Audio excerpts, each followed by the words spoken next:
Joining me right now in this Sunday Morning Futures exclusive is the chairman of the House Judiciary Committee, Congressman Jim Jordan, who President Trump has endorsed for the Speaker's role. Mr. Chairman, thanks very much for being here this morning. Good to be with you, Maria. I want to first get your take on the war in the Middle East, the war on Israel, and whether or not this is created a heightened need for an expedited process to get a speaker in place.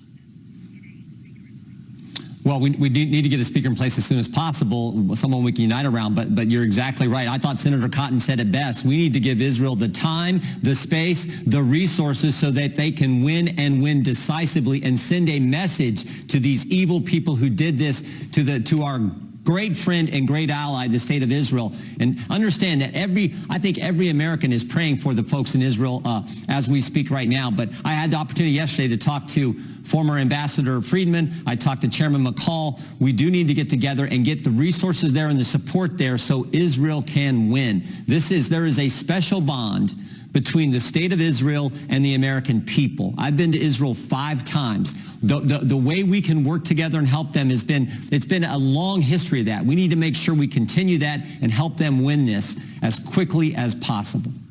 Do you support additional funding to Israel? What do you want to see in terms of that support? What does that look like? I want to give them what they need to win. And we've been doing that with David Sling and Iron Dome, these weapon systems, that we've worked together with Israel to make sure that they can defend themselves and stave off all these evil terrorists who want to come and attack the Israeli people. So I want to do what it takes to win this. But I think Senator Cotton was right. Typically how these things shake out is after a while, there's this push to have Israel restrain themselves. No.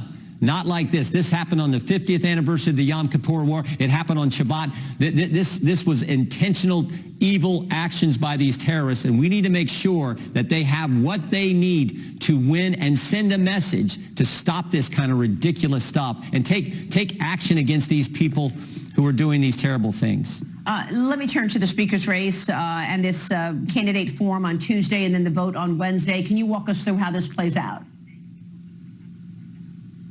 Well, I'm running because, look, I think I'm the one candidate who can unite our conference and then go tell the American people what we're doing and why it matters to them, why it's important to their family, to their community, to their small business, why it's important what we're doing for our country. The American people right now, Maria, I think they are so thirsty for leadership. And I don't think they're seeing it from the White House. I don't think they're getting it from the Senate. House Republicans need to unite and show the country that we're fighting for them. Think about what they see every day. Crime in the streets, 10,000 illegals coming across the border every single day. The price of food, what it costs to put gas in their car. I mean, they are hungry for leadership. We need to come together and show the American people we're fighting for the things they care about that will make a difference for our great country. As Speaker of the House, what would be your direction in the face of war in the Middle East right now? We are looking at a candidate, yourself and Steve Scalise, vying for the job. You know, President Trump has endorsed you. He wrote on Truth Social over the weekend that he would like to see you as Speaker of the House. But tell me what your first directive would be as Speaker. To help the state of Israel. There will be some resolution on the floor to support the state of Israel.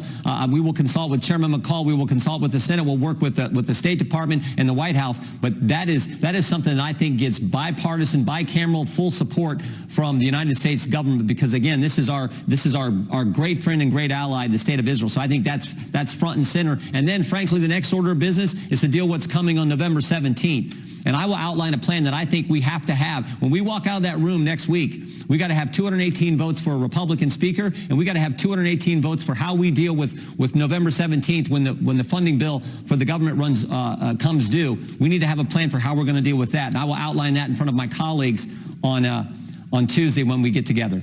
You have been talking with many of your colleagues over the weekend. Steve Scalise is also asking colleagues for their support. Can you give us a sense of whether or not you feel you have those votes? We've got amazing feedback and incredible feedback from our colleagues across the country, across the spectrum in the Republican conference. I mean, we got conservatives to what's termed more moderate members. We got 3 committee chairmen for me. I feel very good about that support. And again, I think it boils down to those fundamental questions. Who can unite our conference? Who can bring us together so that we can lead for the American people? And then who can go tell the country what we're doing here, what the things we're working on, the things that matter to them and how it matters to them, how it impacts them and their family. Yeah. That's what we're supposed to do in politics. We're supposed to do what we told the people we were going to do. We're supposed to focus on them and help them, their families, their communities. That's our job. That's what we need to focus on. Congressman, beyond Israel, beyond the spending fight, many people are looking at President Biden's foreign policy as well as the corruption that we have seen in plain sight. You have been leading this investigation into the weaponization of our federal agencies. Yeah. What can you tell us about those investigations now that there is no speaker in place? You may very well be leaving to become the speaker and leaving the Judiciary Chairman job. Will those investigations be ongoing? They sure will. We already, as chairman of the Judiciary Committee, we already work closely with Speaker McCarthy's office. That communication, that collaboration is there. I mean, just on basic things, to get subpoenas issued, you have to consult with the Speaker's Council, the House Council. There's already that working together amongst the 3 key committees, the Ways and Means Committees, the Oversight Committee, and Judiciary Committee, and of course the Speaker and the Speaker's staff and the House Council. So that will continue. That's part of our constitutional duty, Maria. We're supposed to provide oversight of the federal agencies, and we've been doing that. We've been doing it aggressively. We've been doing it in a way that's consistent with the Constitution, and we've been making a difference. There have been changes in these agencies because of the work we're doing. Yes. That I think protects Americans' liberties and freedoms. So that work will have to continue. Are you expecting to subpoena Hunter Biden? That will be a call for the committee chairman. Right now, Chairman Comer has subpoenaed Hunter Biden's business records. He wants to get that information and then make a decision on that subpoena. But those come from, Speaker of the House doesn't issue subpoenas. The chairman of the respective committees issue those. And I'll be fully supportive if Chairman Comer wants to go that direction. Congressman, thank you. We'll be watching important upcoming days. Congressman Jim Jordan, thank you for being here this morning.